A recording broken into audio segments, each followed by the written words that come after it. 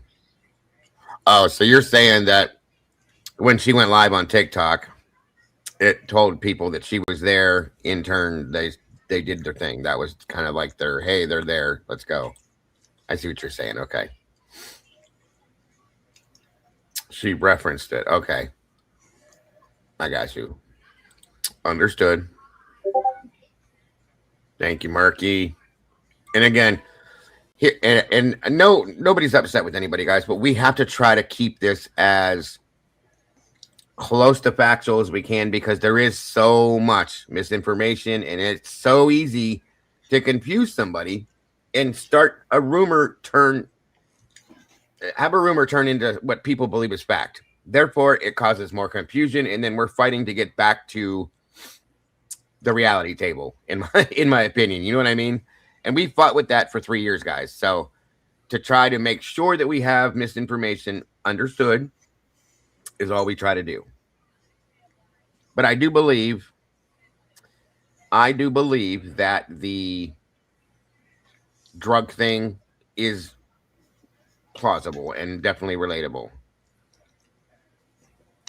in my opinion. No facts here, friends. What do you mean, Lucy? I'm trying to be factual, if that's what you're saying. Did you find the link, Senor?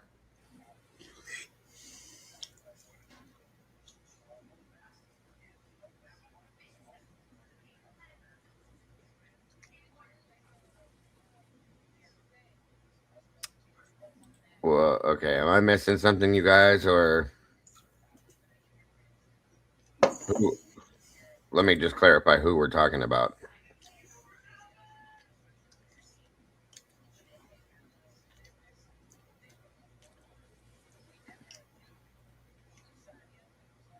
Where did you post it at, Wade? Because you couldn't have posted it in here.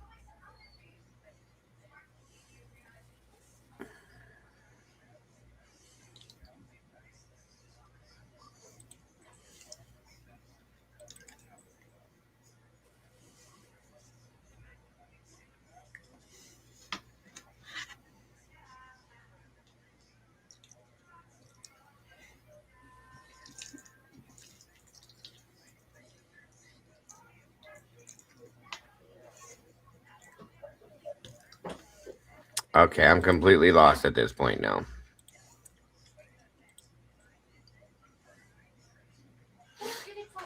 Let me see.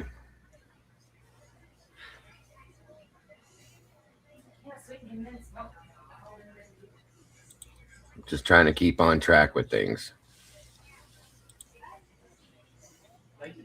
Hang on. Jennifer, I watched that show. Hold on, let's see.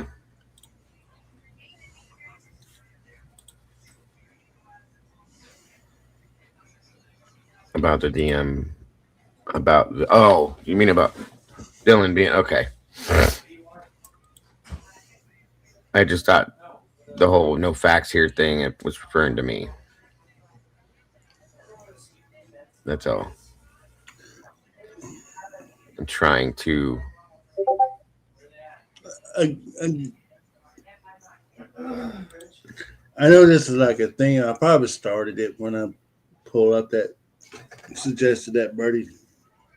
That was not my intent. I have no problems with reviewing anything, but again, at the same time, we have to make sure that we're clarifying things. That's all.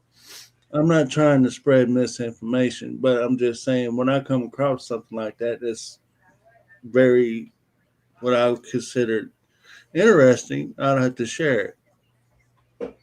And if that's a crime, then let me know, and then I won't share stuff like that no more. I don't know why you guys are saying this. I get confused when I don't understand what's going on, so my apologies. I'm having a hard time believing that DM was a CI in some form or fashion. I don't see that. Considering her boyfriend has connections with one of the biggest gangs in the area. that could very well pull this off. Well, that's I'm what's just saying. rumored. Yeah, that's what's rumored. Oh, there he is. What's up, brother? Sorry. Can you Hey, hear me? Yeah. Yeah, I can hear you. Okay. Welcome, sir. Good to have you here. Hey. Sorry, I was doing a couple things and had to restart my computer. No worries. No worries ever. Of course, I'm eating. Hey, nothing wrong with that. What was the title on the live, you guys? Which one is it? 3 hours ago? That one?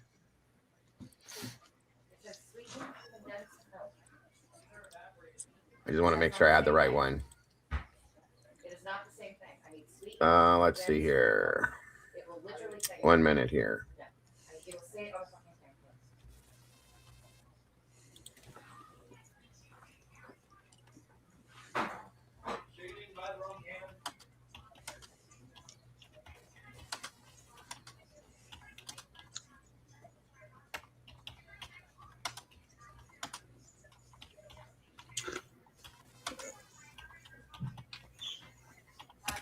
Well, there's still people still talking about this case, even 3 years later, going on 4 years now. So I don't care. I said take And that's what happens when you get no facts. Living. Say again, buddy. I was just telling him that's what happens when you get no facts. You know what I mean? We have nothing, no satisfaction in this case, no closure, no nothing, and we're not even related to the murderers. To the victims. yeah, it happens when there's a plea deal and didn't go to trial. Right. That does happen then too. All right, so I guess we're gonna. Shit keeps coming out that proves that he shouldn't have took the plea deal. Hell, even I came on here time and time again and have said everything that we say from here on out, regardless if it's rumored or not, it's all speculation. Right. All right. I mean, it's never been proven. Okay, so I guess we're gonna start right here, and this will give what they're talking about, and then we'll get to what Senior Wazowski is talking about once we get through this portion here. Again, thanks for joining me, bro. I appreciate you today very much so for being here.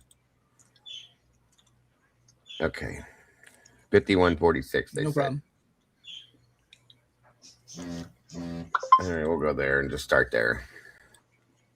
Expert says that you are eliminating any witnesses. Okay. Dylan opening and closing the door 3 times. Yeah, sure. Sure thing.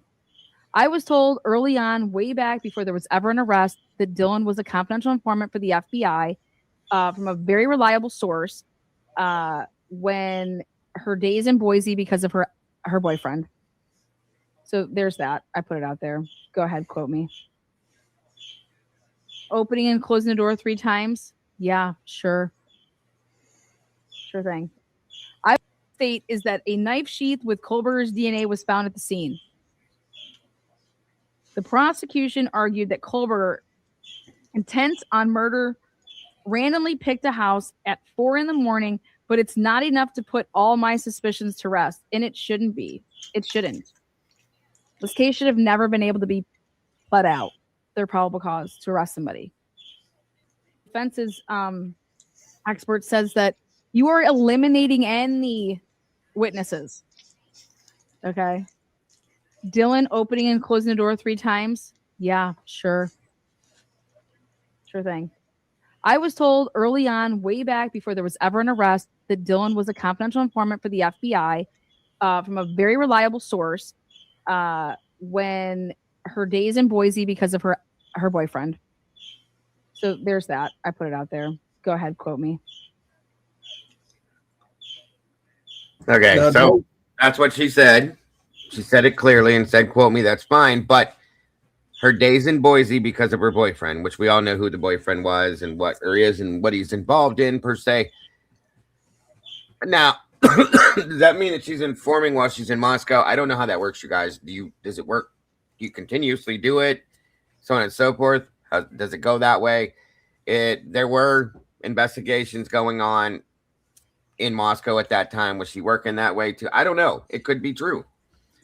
Reliable source, and I'm going to trust Lana stating that because she doesn't just trust anybody. Okay, so I will trust that. So it is what it is. Very plausible. Now somebody did say that on December 1st, she had a interview with an FBI agent and Homeland Security officer was also involved.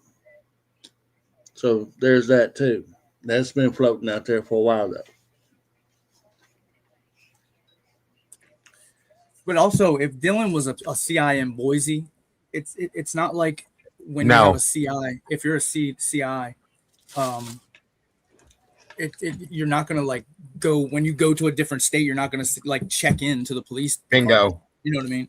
Then them police wouldn't know. You wouldn't know that. I was just getting ready to say. Nobody would know if I went to a different city unless I told them. Right here. Unless it was FBI, you know what I mean? And then they would be like, hey, we got an informant coming. You can talk to her. Yeah, but I don't think. Yeah, but you're with your knowledge and your background. Do you think that Moscow would even know about it? I don't have the FBI telling Moscow anything. I don't believe that the FBI told Moscow anything. That bingo. That's what I was thinking right there. So I'm just saying.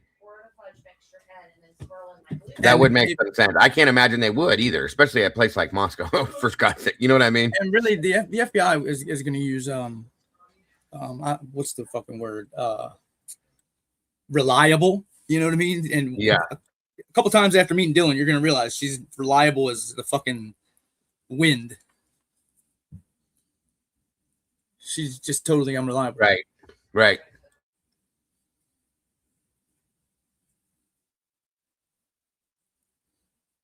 RJ says, so what if Dylan was maybe informing for the FBI, could somebody else be informing for MPD? I mean, I don't know, RJ. Okay, let me say this, and I'm sure Wazowski, you can probably verify this.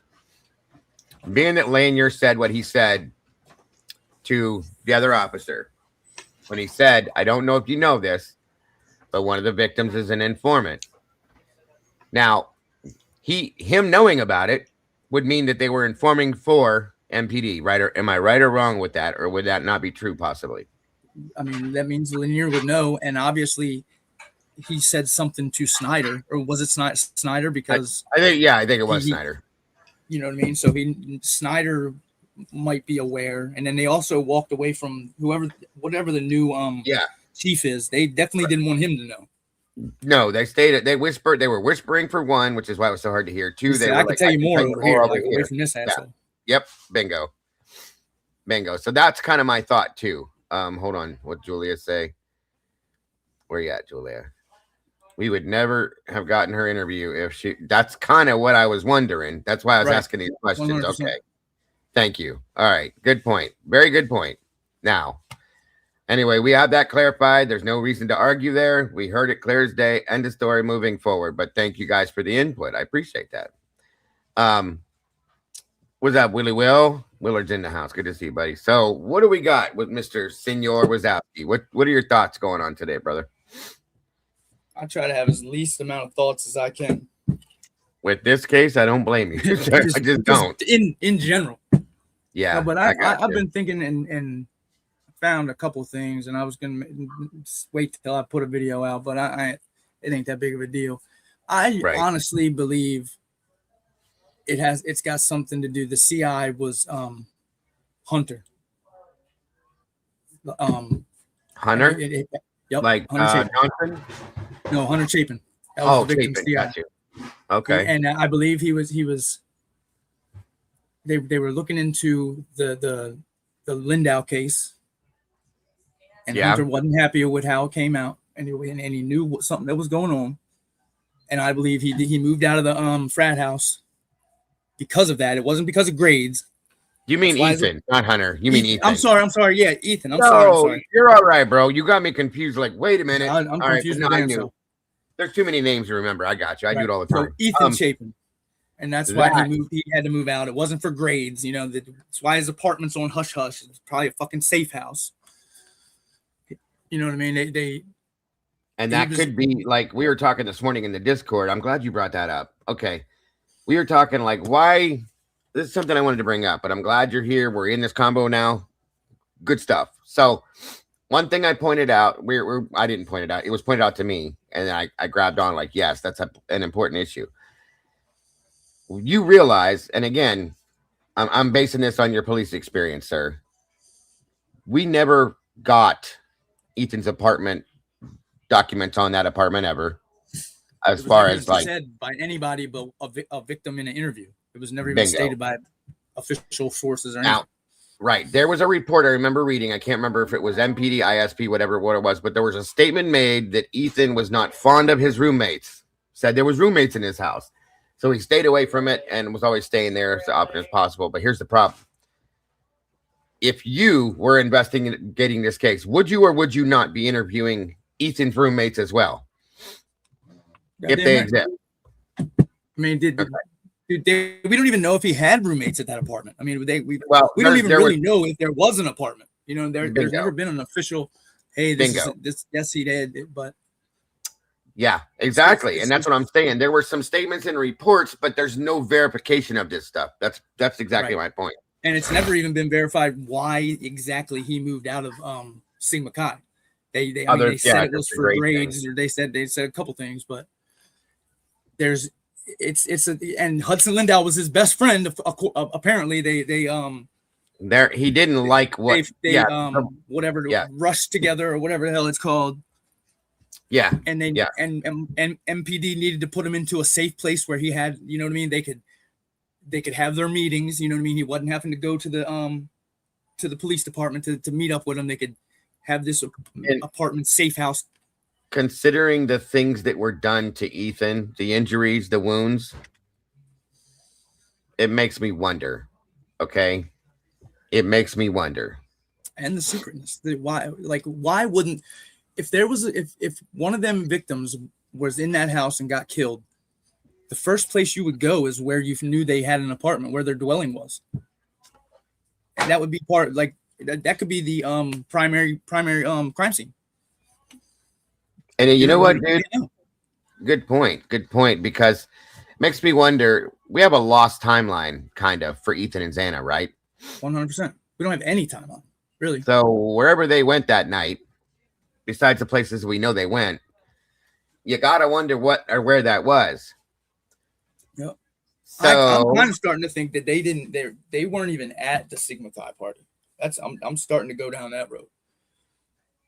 You got to wonder. I think, who was it that stated they saw them to a certain point, and then after that, they have no idea? Bethany, Ethan's brother, they all said that shit, but it's kind of hard for me to believe a story when every witness states the same exact story verbatim. Same times, same events. That's a good point. That's a very good point. And just the whole thing, I think they were getting ready to crack down on Sigma Chi or whatever fraternity for that. Wasn't that the second murder in that not murder but death in that little creek? Yeah. So same type area. They found Joseph Whitaker, I think it was, underneath the bridge froze solid or some shit. It was kind of like the same type thing. Yeah. Crazy. With all the same, roughly the same type details, you know what I mean? Same type shit. And there was a lot of shit like that goes on there. Yeah. Yep. Ethan was getting ready to fucking break that shit all down, I think. Well, and I wondered that too. I wondered if that was something that was talked about maybe between Kaylee and Xana and Ethan, or Maddie and Kaylee, Xana and Ethan, or something like that. Maybe that leads back to the whole. Well, here's the thing: is the night that happened, Maddie, Kaylee, and Ethan were there when all that shit went down with Hudson and he died. Okay. Yep. I've wondered for a while now if they knew something more. And he was always over the house. There's a picture of Hudson on the side of 1118. Yeah, he's hanging out over there all the time, right? And you can see right the back slider of 1122. I mean, he was always over there. Yeah. Absolutely. Thank you, Claire, so much. God bless. We appreciate you, hon. Very much. Yeah, that's interesting. Very interesting.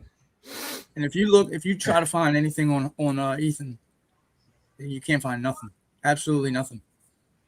No, you can't. That's true. It's hard to, for sure. Outside of what they've given us, you know what I mean? Right. I'm talking about like police criminal record, anything. You know what I mean? Like not even a fucking. He never got a speeding ticket. Yeah, right. Well, in Moscow, he's like never any reports, but yeah, agreed. Unless you're BRYAN KOBERGER. Yeah, that's true too.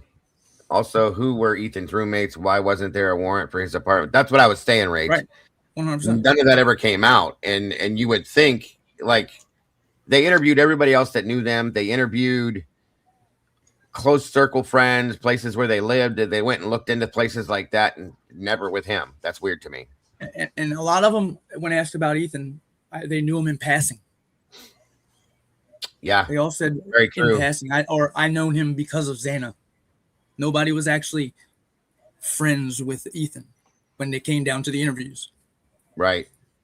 Except maybe Hudson. I mean, not Hudson. Hunter Johnson. Hunter.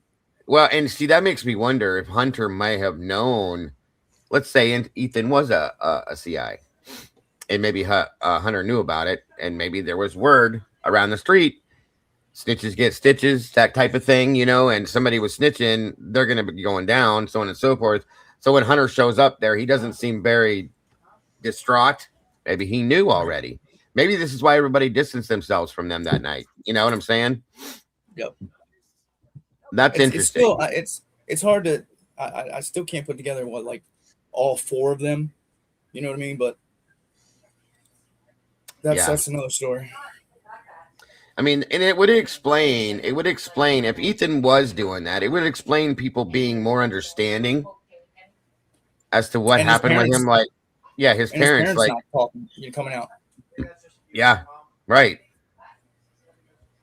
I was wondering, I've always thought that was Kaylee looking at previous cases I'll be right back. in the area.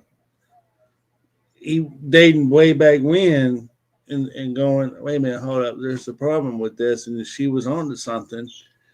And somebody was trying to keep her quiet.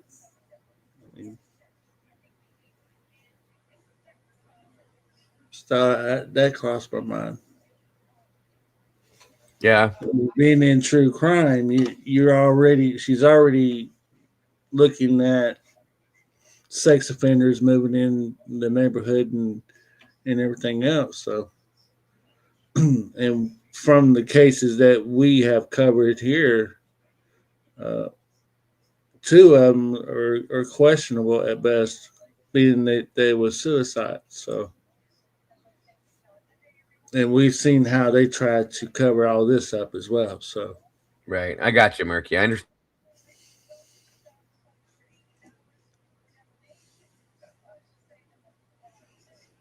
It's a pattern. I mean, it's kind of like having a serial killer in the area. My wheels are turning big time in my head right now. It's like having a serial killer. I mean, if you look at previous, I know that's a hot topic, being a serial killer. The Red River Killer, okay? The reason why the Green River Killer, the reason why he went as long as he did was he was picking up prostitutes. And nobody will never think nothing about the prostitutes, right? So more than likely of him getting caught with a prostitute than it would be for him to burglarize houses and start killing people in the house, Yeah, of course. He would have got caught a lot sooner than he did. So it's a pattern within the area that's been going on for a while. Sure. And she was probably looking into the cases like that, and other cases that we might not even know, or I might not even know. I just know two of them. So, and they're all around fraternities, and she's not in a fraternity at all. So it's no scratch on her back if she was getting in trouble for it anyway. So she probably don't give a shit. But whoever is involved, she was probably getting too close to it and had to be eliminated. That's just my thought. pure No, I got it. speculating, but I'm just connecting dots. And this, Understood. Lenny Briscoe, welcome. I love the name. Anything else to add to that, Senor, that you want to add to what we've said already? Sorry, I just got back. Oh no, you're good. Man, you missed out on that, Senor. I had to repeat everything. Yeah. Whenever Hemisphere talks, I like to go away. No, I'm just kidding. No, I was just trying to say that, basically what I was saying, if they had a serial killer or something in the area, that she might have picked up on it because there's patterns that she was starting to pick up on, and that probably ruffled the wrong feathers and right. got her in the hot seat, so to speak. Even if she wasn't, like, if say she, like, the guy was like committing the act, like attacking Xana and Ethan, and got interrupted, that would piss him off. You know what I mean? He would definitely put like attack her with more rage because she interrupted him or them, or you know what I mean? There's a million reasons why she could have got that kind of damage done. I think we can agree that this was predetermined. This is already planned out. Yeah, I don't believe it was random. So, yeah. But at least Howard Bloom said he's open to the thought that maybe Bryan Kohberger did have somebody to help him with this.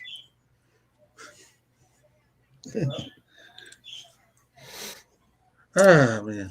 All right. Well, but even if he had help, there's no way they're saying he used that Elantra and he didn't have one speck of anything. It wasn't even his car that they saw. That's the other problem.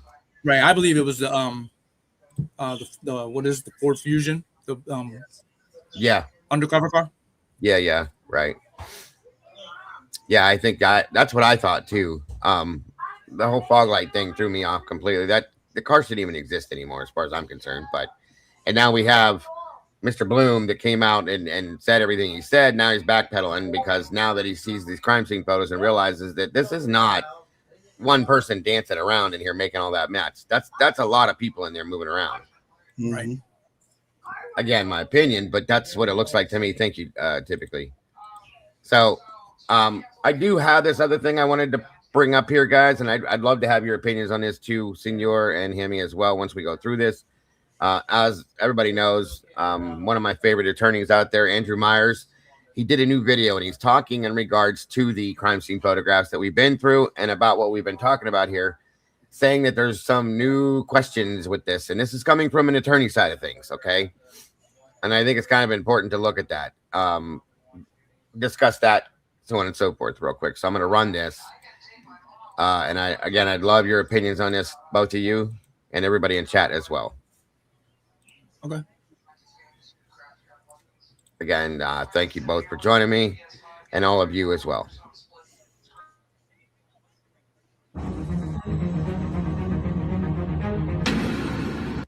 About today. And before we get into it, in our last episode, we did go through some of the photographs. Agency revealed Thursday. Sorry, I just bumped too many things at one time and everything went nuts. Are in there. I mean, we couldn't look at all of them, but at the time that we did our show, the midweek show, but we've got a chance to look at more of them. And smiley face?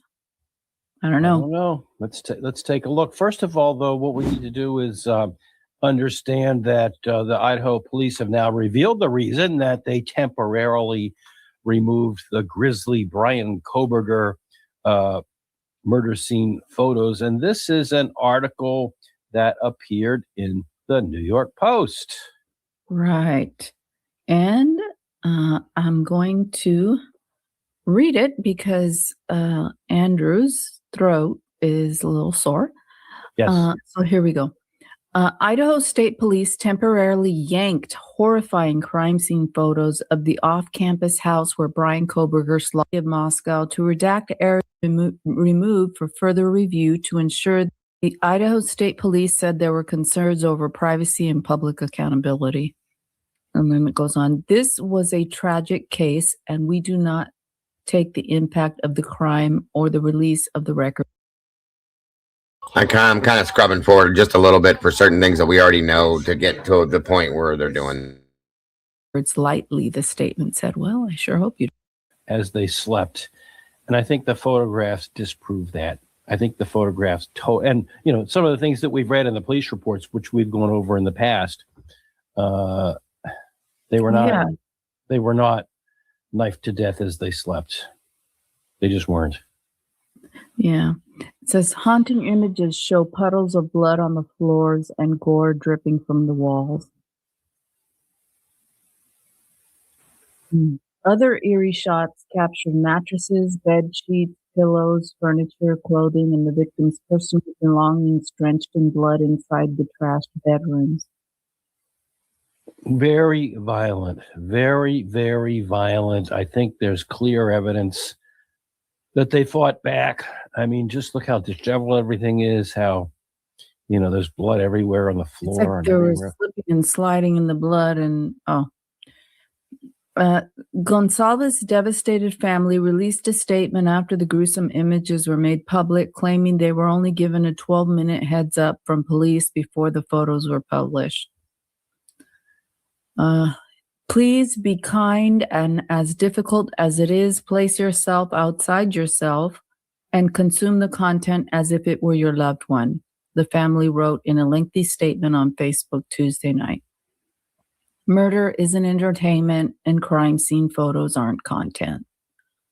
Well, I would disagree with that. There are true crime followers everywhere. If you go on Amazon.com or the bookstores, to the extent they still exist. And I was in a Barnes and Noble just, I think, 2 weekends ago.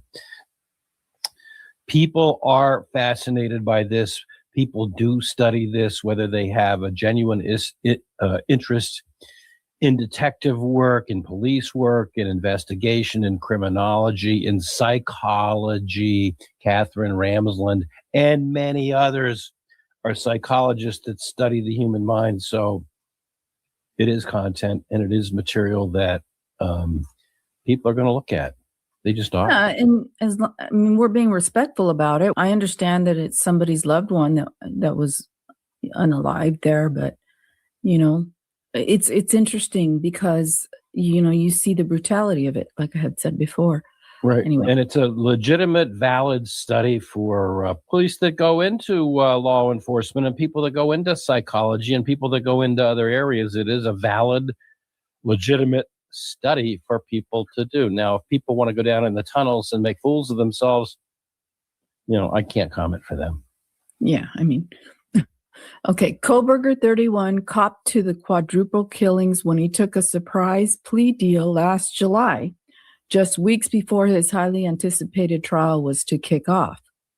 However, the deal saw him skirt the possibility of the death penalty, enraging some of the families of his victims and leaving the loved ones with no explanation for why he committed the heinous murders. He is serving 4 life sentences without the possibility of parole at the Idaho Maximum Security Institution.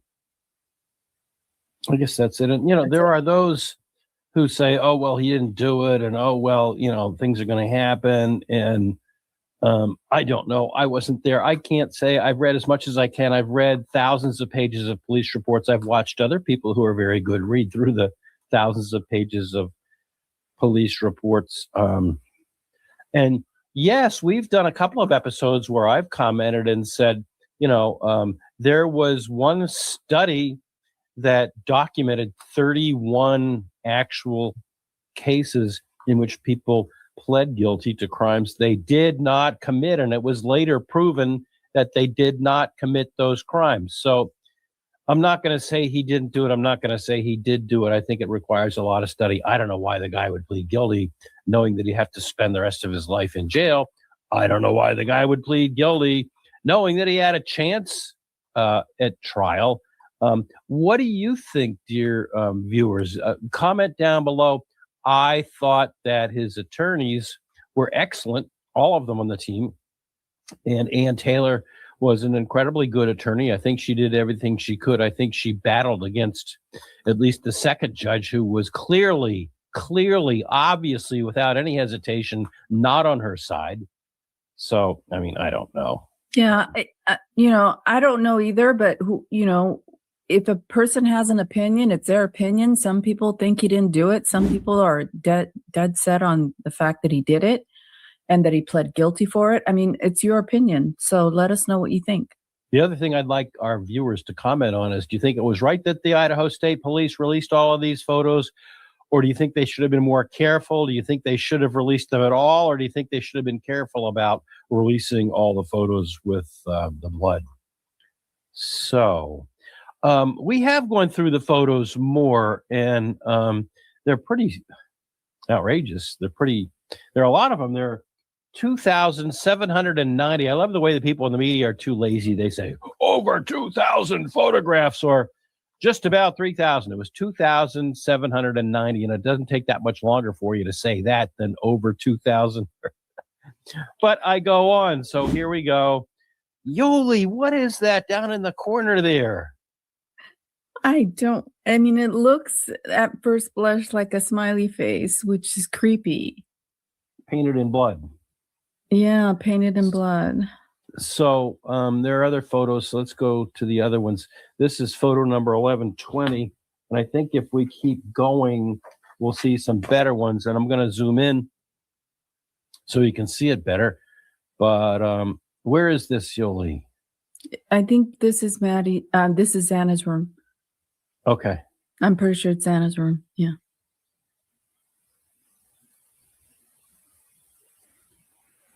There it is again. That's a better picture of it. It's much darker. Yeah. A smiley face painted in blood on the floor. You don't think so? You think so? Yeah. I mean, that's what it looks like. But I mean, what else would cause that to? When I first saw it, I said no. I said no way. Then I'm looking at it, and how else could that have occurred? Yeah, Really? like, is that I don't know. I don't know how else that could it have been an object, like the butt of a golf club? Could they have painted it with, those makeup brushes that women have? Or could nobody would have done this with their finger, would they? I mean, come on now. Those are curly fries, by the way. There's a little bit of a blood splotch, but the rest of that's curly fry.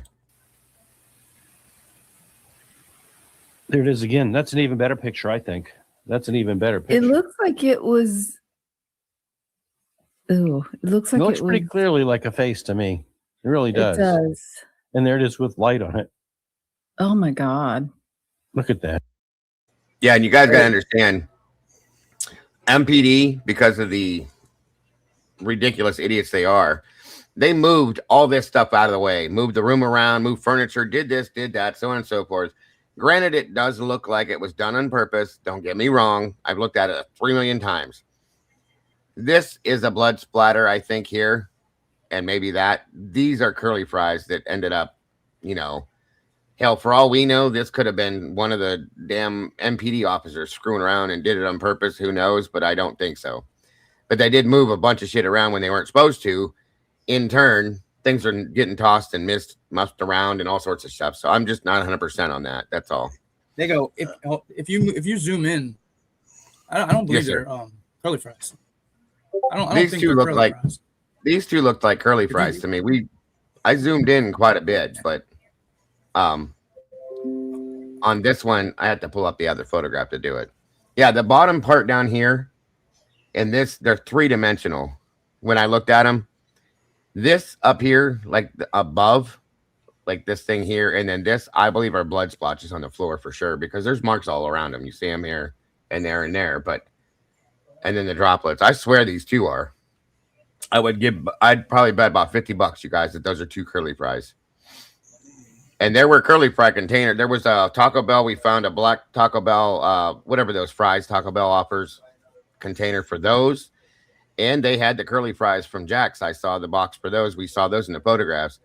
The Taco Bell, I think, may have been from the day before, Saturday, because Bethany said she woke up Saturday and everybody was gone. She found them all at Taco Bell on the thing. But I'm pretty positive these are curly fries right here. Chad made a good comment. Could that be a CA? Huh? This? Yeah. CA? I mean, it could be. But it looks like a damn face, folks. That's the nose, the mouth, the eyes. It does. It's crazy as shit. But what number does that say, Dago? I'm sorry. 11:30, boss. 1130, I believe. It's okay, Senior. I'm sure I step on people's toes too. That takes a sadistic person to do something like that. If it was done on purpose, yeah, that's pretty ruthless and sick. And if it was one of the police officers that did it just screwing around, that's even more disgusting to me. Well, yeah. Those two right there, in my opinion, are absolutely 100% French fries or curly fries, whatever. The rest of it's blood. But is there any relevance to that CO, CA, and what Chad's trying to say? I mean, is there any significance to that? What is this? What is CA or CO? I'm looking. Does it mean something? If anybody knows anything that relevance that may have. Yeah, they went in and moved everything before forensics even got there. Forensics didn't show up, they said in the documents, till the 17th. And these guys, and that's illegal for as far as I was concerned. And from what it read, that forensics had to put everything back the best way they possibly could get it as close as they could. So why was that done? To mention, is all I'm saying. But in a sick, twisted kind of way, and let's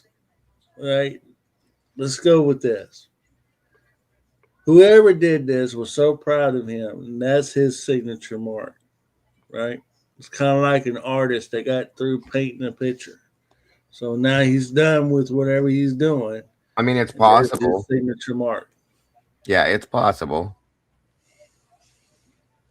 I can't zoom in on this one, Lisa, because it's on the video. If I can pull the pic, somebody can send me the pic real quick. I could definitely pull it up and zoom in for you guys.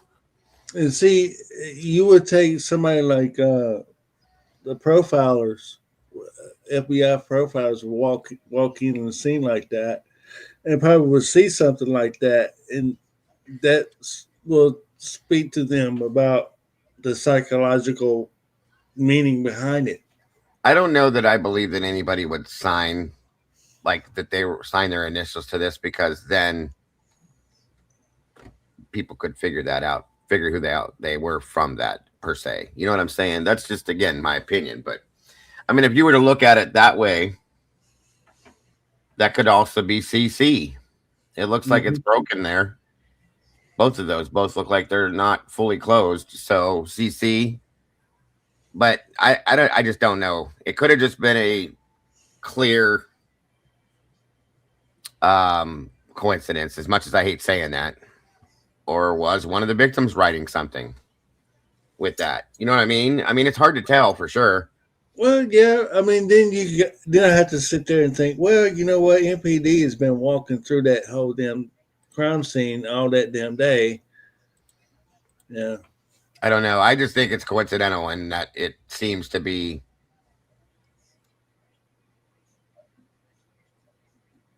Yeah, if you're on a phone, she says, close your chat to Zoom. I can't do it right now because it's a video. If I can get to it after this, I'll pull the picture up, and we'll blow it as far up as I can see it clearly. But I'm almost positive these two right here are curly fries. Then you got, maybe that was Zen and Ethan just being funny. I don't know. Beforehand, maybe, yeah. But here's the thing, though. With as messed up as this room is, this is what bothers me. everything in the room has been moved around. There was stuff slammed, banged around beforehand, but that survived it. It's weird. It does look like a devil face. I'll say that much. These look like little horns and stuff. It's crazy. 952. I don't have it pulled up, you guys. Well, let me get through this, and then we'll pull up these pictures, and we'll go back to these and look at them. Just bear with me through the rest of this real quick. The part that I want to go through. It looks like it was done with a finger. How can I send you this? How can I put this picture in the private chat, Nego? Yeah, you can drop it in there. Okay. Let me know when, or it'll show me. Don't worry about it. All right. Oop, wait a minute. Go ahead and drop it back there. Let me run some more of this real quick. Brush or I don't know. I'm just speculating. I really don't know. You know what they used to do it. I mean, is it just random stuff that fell on the floor? I don't see how random stuff could fall on the floor and look like that. Is it a footprint? No, it's not a footprint. Is it a handprint? No, it's not a handprint. I can't think of any object that would make it looks like if they were doing it, they did the smiley face and then a circle for the nose, and then the eyes got a little messed up. Well, but I don't know about that. There's the mouth, there's a nose, and then these are eyes, and it looks like somebody had a flare for eyebrows. You say this is Anna's room? Oh gosh. What? That's Anna's room, yeah. That's Anna's room. Okay, because if we go into Dylan's room, we see her preoccupation that people have talked about with eyeballs and eyebrows. I mean, we can actually see that. So you know, let me go to. I can see eyebrows now. Hang on.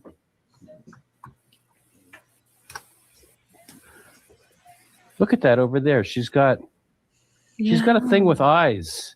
This is Dylan's room. This is Dylan's room. She has a thing with eyes. She has a thing with eyes. Wow. There's another thing. This is Dylan's room. She has a thing with faces and eyes. And this is the woman who didn't say that he had bushy eyebrows until a couple of different statements, and she was kind of coached to say it. But anyhow, okay, so we have some other photos that we wanted to show you, and we'll go to 1885. This is Kaylee's room. And you can see Maddie, no? No, Kaylee. I'm pretty sure it's Kaylee's. Pretty sure it's Kaylee's, and there's the Amido Black on the floor. What a mess. Yeah, that.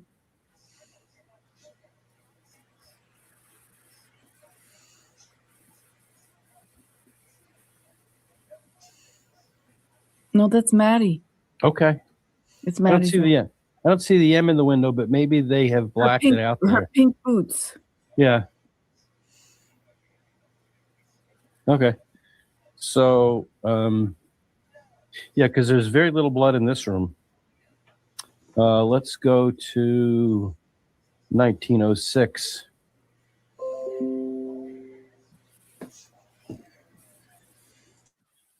Look at all the blood there on the wall, and on the pillowcase. Then, 1796. I think we wanted to talk about this one.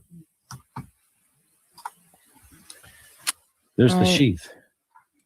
Right. And it just seems strange because see how the bed is pulled? Yeah, you had made a comment the other day, and one of our commenters said, good catch, Yoli, because you had said, look at this space here that's under the mattress cover, between the mattress cover and the frame that the girls, may have had. Go ahead. Yeah. And it's higher up. It's like, I don't know, let's say maybe 12 inches from the head of the bed. Yeah, maybe a little bit more. My guess would be 18, but no. And 18 inches from the head of the bed is definitely not underneath somebody's thigh. Okay? This is a big problem right there. They blatantly lied about that. The head of the bed's right here. The sheet's right here. Oh, where did you go? What happened? I lost you.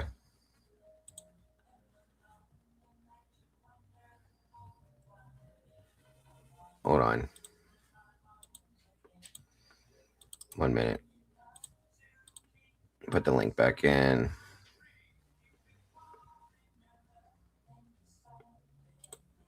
No prints at all, huh? Yeah. Yeah, how are there none? That's another great point. Ms. Potts is right. You're fine. But yeah, we were told that they saw and found this tucked underneath Maddie's thigh. The head of the bed's right here, folks. That's not anywhere near that. Like Senior Wazowski, I don't know where he went. He fell out of the window or something, but he even said himself that it looks like it's more underneath, like her mid, like shoulder, mid back, something. So again, but there are prints they chose to ignore. Remember, yeah, it's true too. You'd think though, if they had fingerprints, you'd want Brian's fingerprints. Oh, or don't you have them? You have somebody else's. Oh yeah, okay.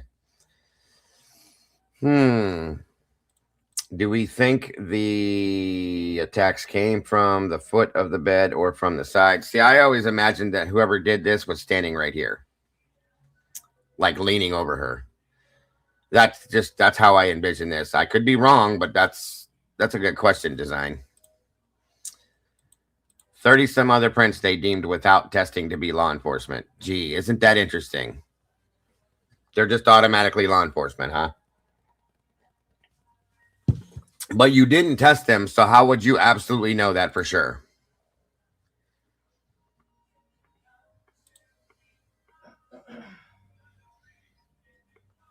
I can't say. Although they measured everything else, every time we go anywhere here, we see, measuring tape.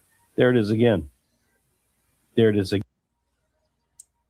Maddie's leg is hanging off the bed. Gotcha. Yeah, there's one photograph where you can slightly see some actual skin. So, again, looks so brand new. That sheet just looks so brand new. Looks like they just got it off the shelf over at Walmart or off of Amazon.com. It just looks so clean to me. It just looks so clean to me. See, there it is. Yeah, it's clean. It looks like it's barely been snapped more than once. Okay. You don't look right here. The wear marks from where the knife was in it and came, where the knife stays in it, like it looks like it's never been used before, folks. That's what these grooves are, okay? And usually if you use this thing, if somebody has used this thing and they open it and close it and pull it in and out, there's going to be scratches here and there and so on and so forth. That just looks like there was bought with the knife in it, was taken out one time and was never used again. Where's the knife?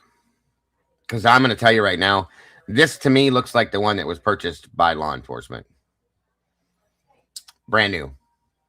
Yes, there's a couple spatter marks here, of course, but the rest of it is the cleanest, brand new damn sheet. It looks just like the one we looked at on Amazon when we looked at it. I'll say that's true. Clean. Look at that. That's crazy. Yeah, because there's blood on the if you look. Right. Yeah, right next to the 14 sign. Yeah. Right in there. And is that then what you're talking about? Yeah, and then over underneath by the tip of the knife. Oh, you mean right there, right in there? Yeah. That's my question, Altruistic. I've been wondering this. How? There's got to be somebody that can see how inappropriated a lot of things were. Just all of it should be enough to bring it to trial, in my opinion. Too many things are not right with this. The bigger question is, why didn't the judge look at all this and going, what the hell, guys? What is you want this my shit? opinion, my true opinion?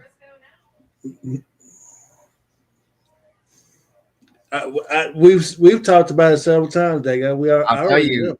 yeah, my true and as you would say, humble opinion on this one. He knows. He knows, and he didn't want to go through all the rigmarole. He was fucking biased as all hell, and a piece of trash. Okay, that's my opinion. That's why he was on the side of the prosecution from the moment he sat down. He has to know that these things are bullshit, you guys. There's no two ways about this. The man's not stupid, or he wouldn't be sitting on the bench. Period. He knows. Knowing that, okay, but he definitely didn't do his damn homework at all. So there's that too. He didn't know. He was biased as all get out. Yeah, and that's facts, 100% facts. There's no way that you're gonna rip this off of a belt. You'd rip the belt before you would rip this, okay? And the belt loop on the pants, all that shit, that would have been ripped. There's no way you're gonna tear this in half. There's no way you're gonna pull the what the hell, the rivets out. None of that shit's not gonna happen, guys. It's too strong. And if this happened anytime between 2 to 3:30, and like what I think or we believe it did, that sheath would be saturated in blood. It should be completely saturated. I agree with you. What happened, Senor Wazowski? Or did you not want to talk to me no more, bro? You never dropped that in private chat, by the way. If you were trying to, it's not back there, sir. So I'm just saying, if you come across a scene like this and you see something like this again, more than likely that sheath was planted. Now, the big question that I have, knowing that, who would plant that?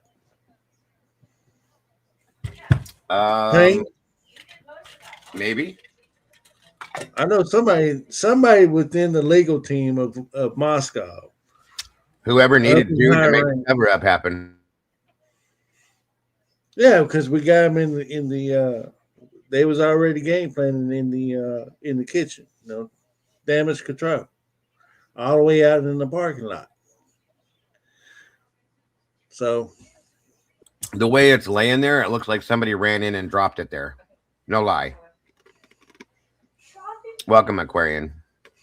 Welcome. It's like, hold on, let me go to the store real quick. And, I mean, it literally looks like somebody ran in the room real quick and just dropped it there and ran back out. Yeah, they just stopped at Which Walmart. I'll tell you right now, you guys, we were all sitting there watching the video when Corbin Smith decided to run upstairs for a second and ran back down.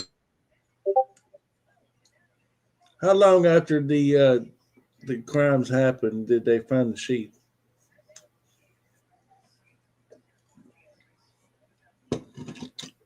That'll say a lot too, because we've seen a whole lot of MPDs all up in the rooms, all over the damn house. It was a complete shit show.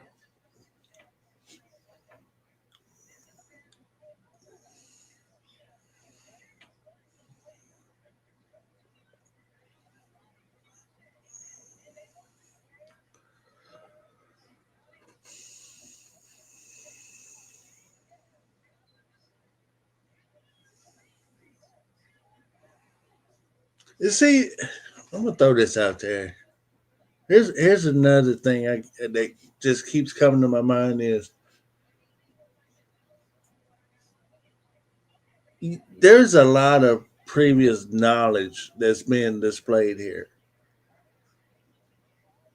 It's like everybody knew this was going to go down, and they planned it out to the T, even to the point of getting a clean night sheet just to plant it on the bed. And it's like everybody's fine with that. That's an issue. That's a big issue. And how law enforcement is not involved in this speaks volumes as well.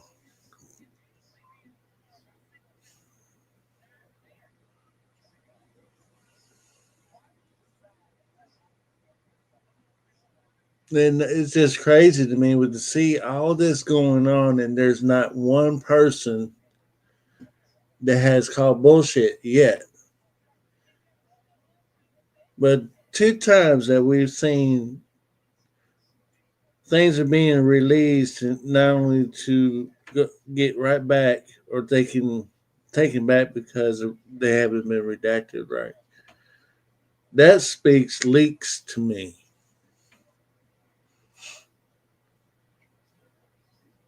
So who could be leaking stuff?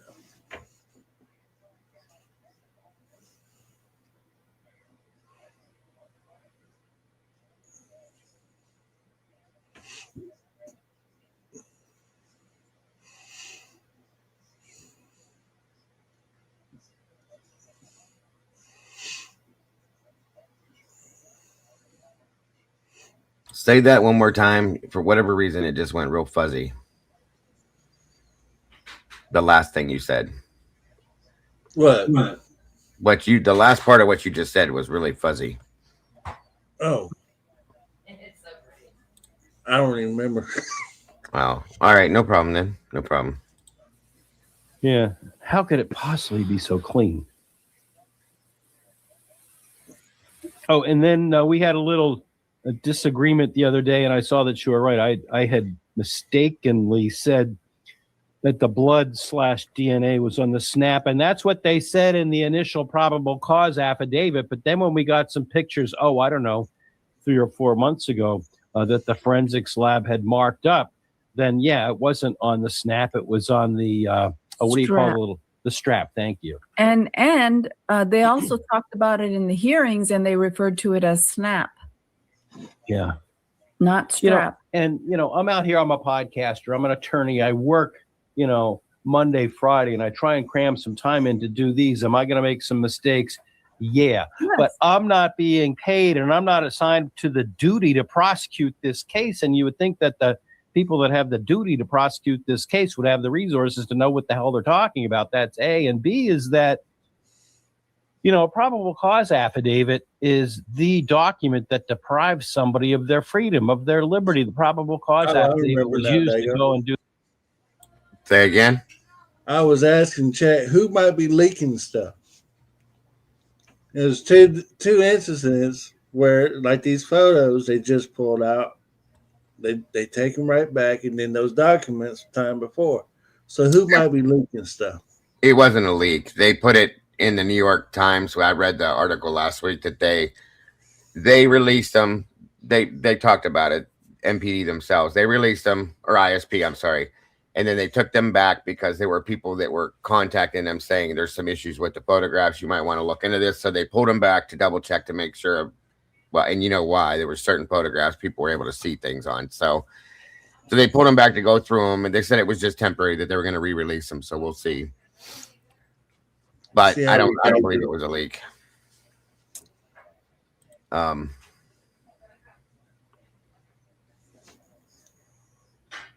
Yeah. Gotcha. Okay. Let's see. To the flashbangs at KOBERGER's house in Albrightsville, Pennsylvania, and just smash in all the windows. So I would think it would be incumbent upon law enforcement to be accurate. Well, and it calls into question because there was a lot of talk about when they first said it was the snap. There was a lot of talk about the DNA degrading on the snap, that it wouldn't last. And I remember that. Yeah, I don't know. Yeah, I don't know if that's true or not. I'm not a scientist, but there was a lot of talk about that. And then all of a sudden it changed to strap. I remember that. Yeah, I'm not an expert in this particular area either. Far from it. But I mean, I've read a lot, and I read exactly what you just read, that blood, and specifically DNA, does not last very long on a metal brass surface, but it might last longer on the more porous surface of the leather. So all of a sudden snap turned into strap. And I believe there are court hearings and transcripts where they refer to it as snap. I think you're right. I'll double check it, but that's the flow of information that gets so confusing when you're trying to follow a case. Those were the swabs. Why did the swab say 119? Hold on, am I reading? Well, that I have a right? better picture of them later on. I have a better. This is what we are talking about too. The swabs say 127 of 22, almost a month more than, or more than a month, I believe, from the time that the crime happened. Okay, sure. But I'm just pointing out that what a scene. Nobody died in their sleep in that room. I'm sorry. They just didn't. It also looked like maybe they were in the middle of eating because there's food. Yeah. Now, this is the lavender bed sheet. What does this say? Black? Yeah, definitely more than a month. So November 13th through December 13th is a month. So 2 months, guys. I'm sorry, 2 months. My apologies. I don't know why I said a month. From the second floor. Black hoodie. Black hoodie. Black hoodie from the second floor. From the second. But why does this date say 1/27/2023? You know, that is a really good point that these crimes occurred on November 13th of 2022. So that's 2 months later. That's over 2 months later. They're going in and doing this type of an examination. Really? Where's the chain of evidence? Here's a gray shirt. 1/27/2023. So that's more than 2 months. So More was than it 2 just months. sitting in the house for 2 months? Well, you would hope that they got it from the house. Crocs from second floor bathroom, shower, and vanity. Pink sweats and towel, second floor, dryer. There's another piece of wall or ceiling, one or the other. To collect swabs. Doesn't DNA degrade to some extent? I mean, yes, I know in some circumstances, yeah. And this was my exact question. After a period of time, DNA degrades. So we got 2 months that this sat. If these are right, okay. Yes, and like you said, I'm not an expert. I don't pretend to be, but under some circumstances, I know that DNA degrades. In other circumstances, it can last for years. So. Yeah, and then the other thing is it doesn't have the agency name.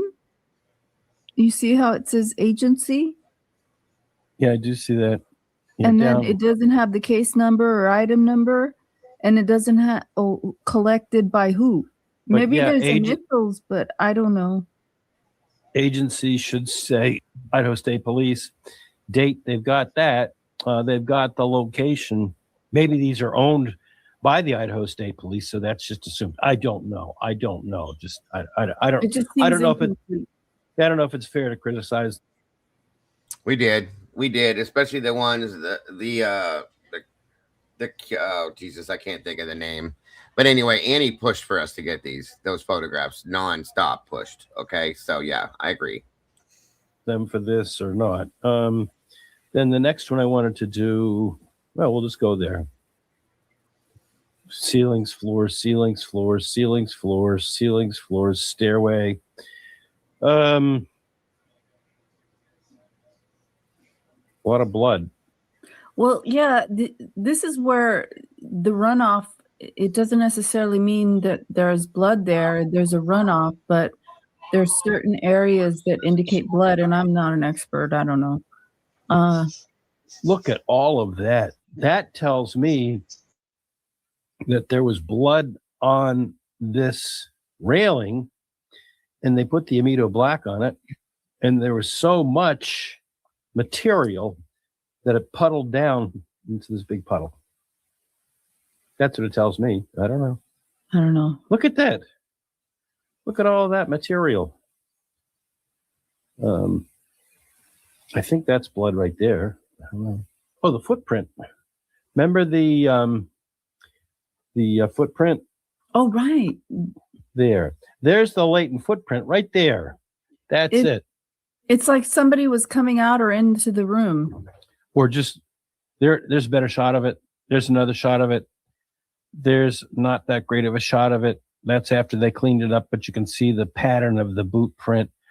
It almost looks like it almost looks like the person was standing absolutely horizontal to the door looking in. I don't know.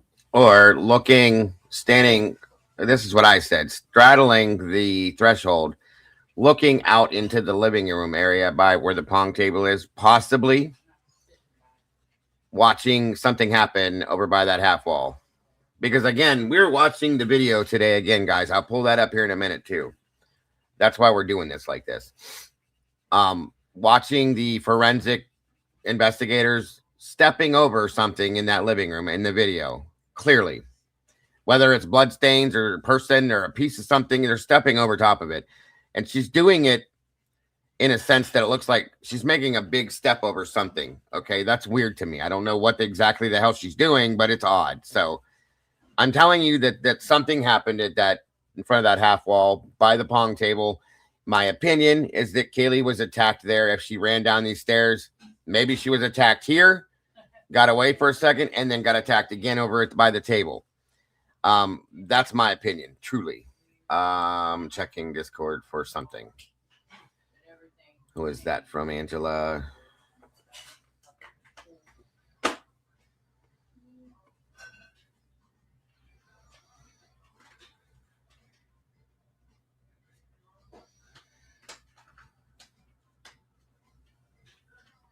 Thank you, Angela. Very much appreciated. Murky.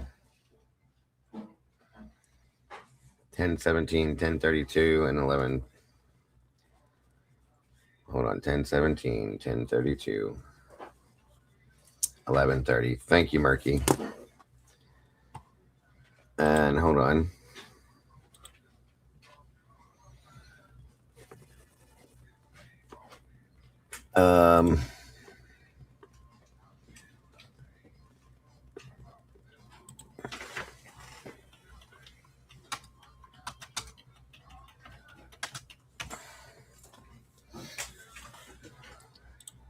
All right, sorry guys. He should, I think, he should be held in contempt for, or held liable for misconduct, in my opinion. Truly. If it's the perp's footprint, I guess that's what they would be doing instead. This is Dylan's bedroom.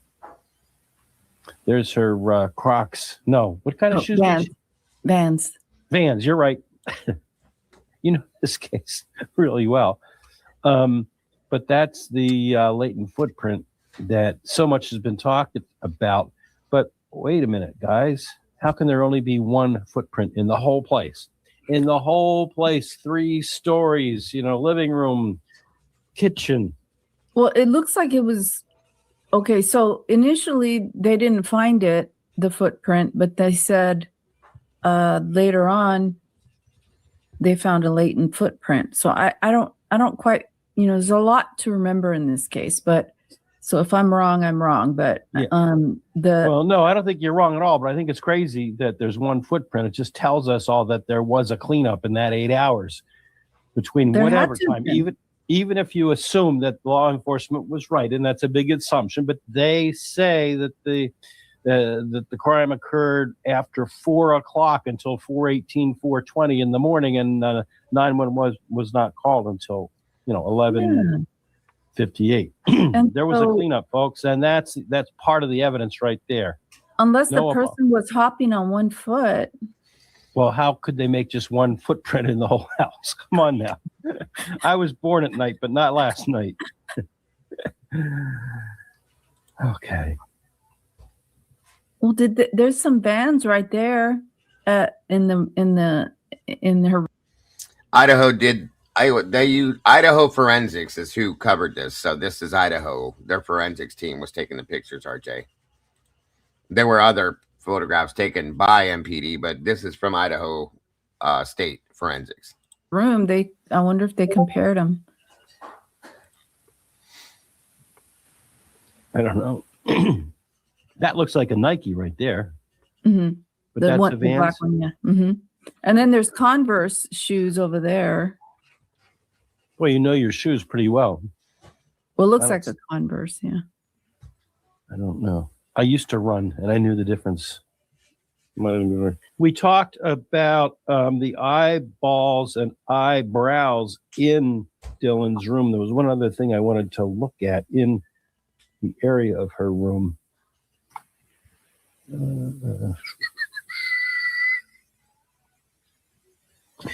This is apparently the view from Dylan's room into the kitchen. Notably, you see the kitchen, but you can't see the slider from there. The female here is Yoli-Yo. She's attorney as well as Andrew. She goes by, her channel name is Yoli-Yo, but her name is Yoli Medina. So remember the probable cause affidavit said that she got up and looked out the door 3 times and she saw the. You know what, Senor? I don't think so. All due respect. I pulled a pair of my Converse and my Vans, and it does look like a Vans print. Truly. The Converse diamonds are bigger and spaced further apart. Those are like right on top of each other. That pattern is identical to the Van pattern as compared to my Converse, which has way bigger diamonds on it. It doesn't look like that at all, actually. That's all due respect. But I went and grabbed them, looked at them both because I had heard the Converse comment too. I don't think they are. Person exit from the slider. Right. Well, she probably assumed that because he walked past her and he went out. Well, she is said to, again, accuracy in legal matters, especially an affidavit that's a probable cause affidavit that is taking someone's liberty and freedom away. I mean, you think the police officers wear Vans too? Maybe. Could be. Never thought of that. You can't see.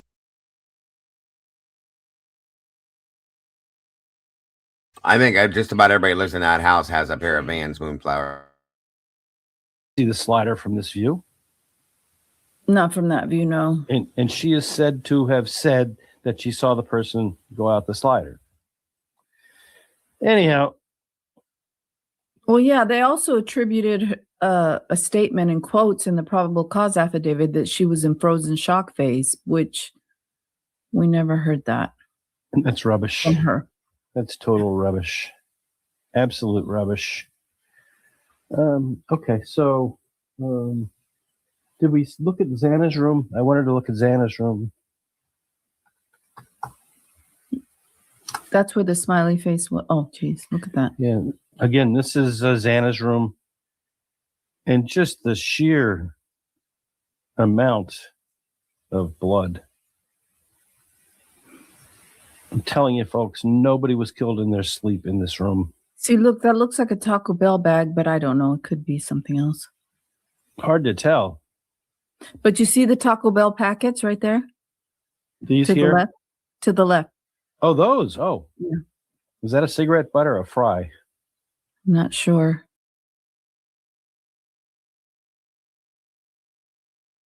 Can anybody tell what this is right here? It's one of Ethan's shoes, but can you read inside what it says? Does it say Vans or does it say Airwalk or something like that? Because I wondered after seeing these, because they make Vans that way too, if maybe that footprint was a part of one of Ethan's shoes, possibly. Yeah, I see those. That's not a place I go to, but if you say that they're Taco Bell. They look like Taco Bell, yeah. Okay. Mild sauce. Jelly. Okay, they're not Vans. I just saw it. I like spicy food, but maybe that's why I'm having throat problems. There was a picture somewhere of a plate on the floor. I don't know if I went past it. Right. Mm-hmm. A big black plate that had some food on it. Look at that. Look at that. Oh my. Oh my. Yeah, that I remember seeing the plate with it looked like curly fries on it. Yeah. Yeah. I don't know if they have those at Taco. I just meant like maybe before Misty, but yeah, he was. Taco Bell. And then that's pretty much. Go ahead. Maybe they were eating. They were in the middle of eating. Welcome, Steven. Oh, look at that. That looks like somebody was trying to write something. It does. And when it was like, or is it just random hand fingerprints caused while someone was fighting or defending themselves? but you see how they go, they're connected. So it's like somebody was. Almost looks like hello. I don't know. That's just me squinting my eyes. Almost looks like an HELLO. Almost. I may be totally off, but that's kind of like what my imagination sees. I don't know, Yoli. I really don't know. Did somebody try to write something there? That's what it looks like. But I don't. I see 2 A's and a Y.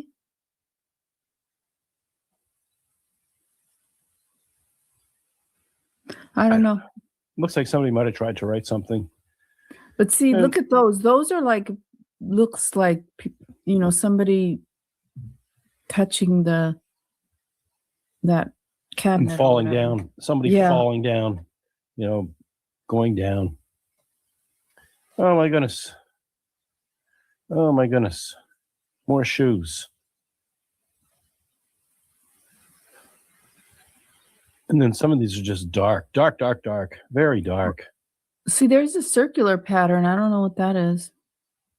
Could it be a glass or a cup or a Taco Bell beverage container? Mm-hmm.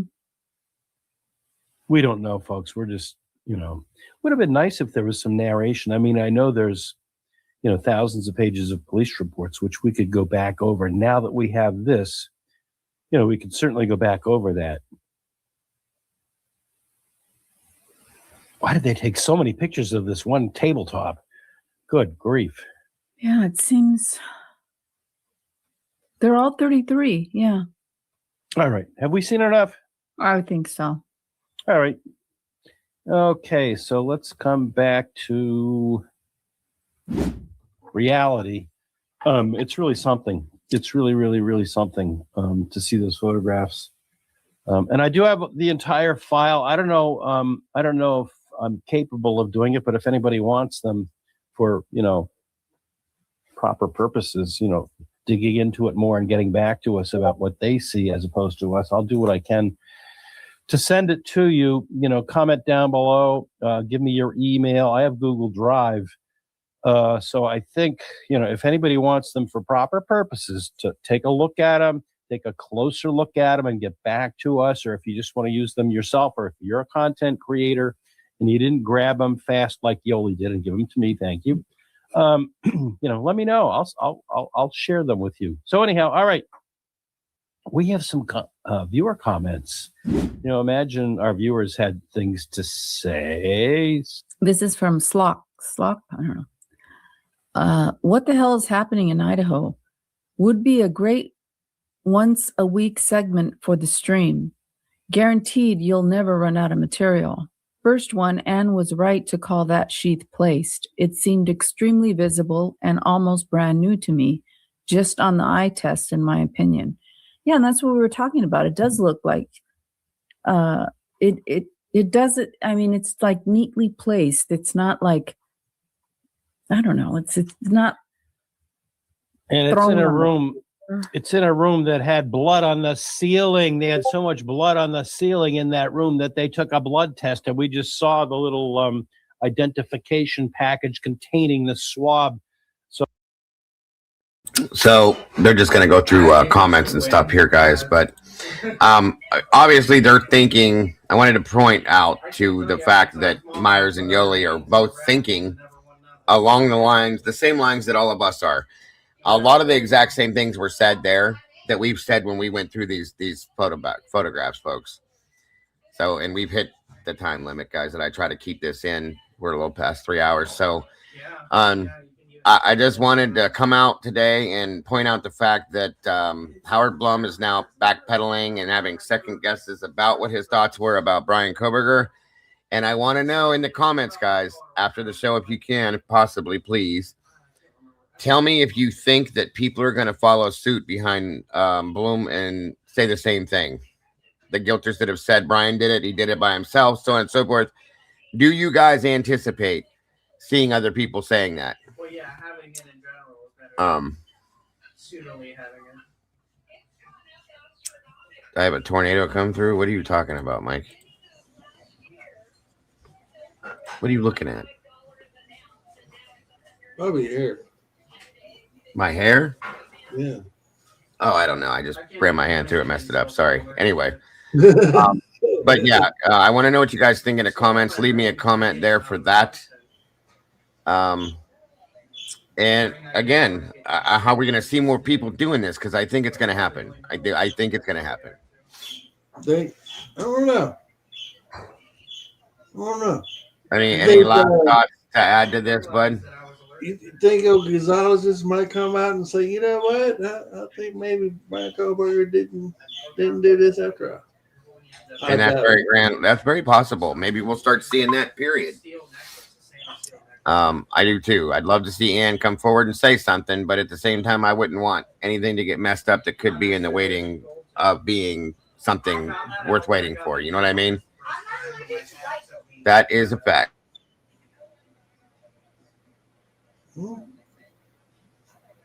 We shall see. Only time can tell. I mean, there's two instances that people are talking. I have no comments anymore. Okay. Regardless, we know if it's maybe true to how authentic it is, but the statements that's being made. But at least we know that people are talking. I've said it. I thought all along that a whistleblower needs to come out and just expose the whole damn thing. Whatever they're keeping quiet is for a reason. That needs to be thrown out. It needs to be brought out in the open.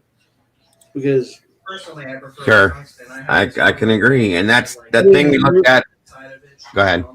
I'm sorry. You can manipulate all you want to about your locals, but you in the world's eye, like this was, it's going to get.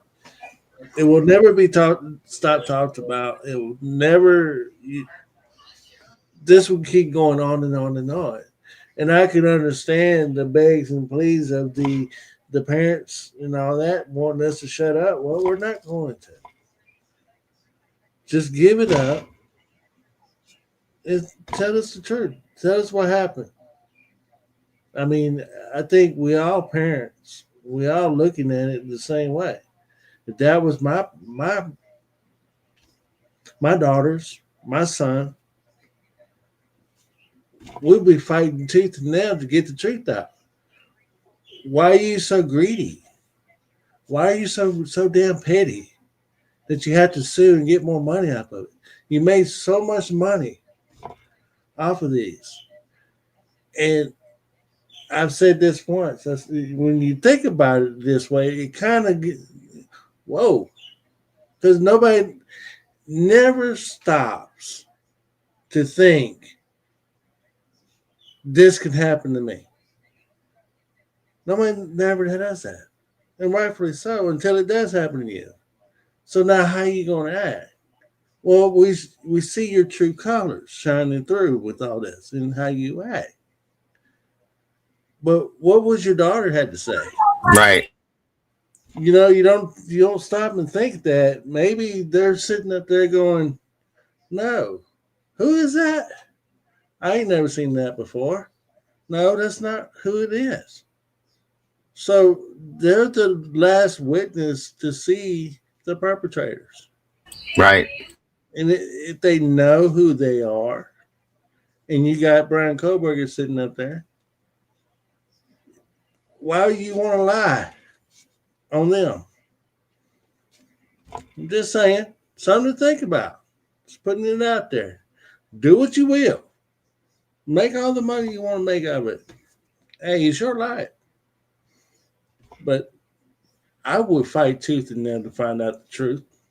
And I would hold the prosecutor and everybody that's involved accountable for it till I find out the truth. We all want to know. Inquiring minds. So, yeah.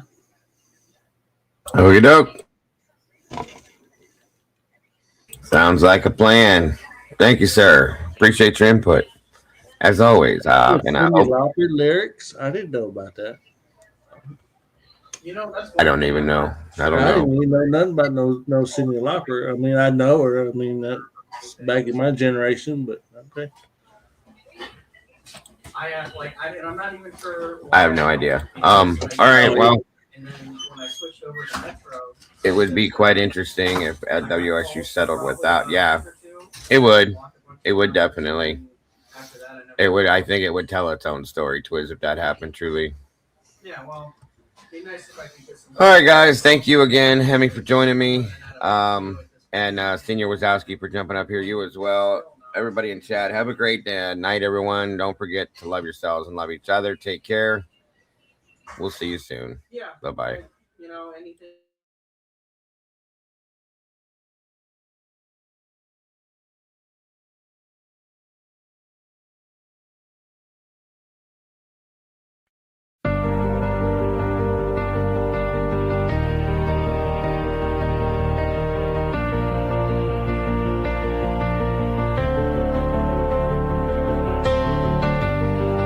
The coffee's cold, the final stain.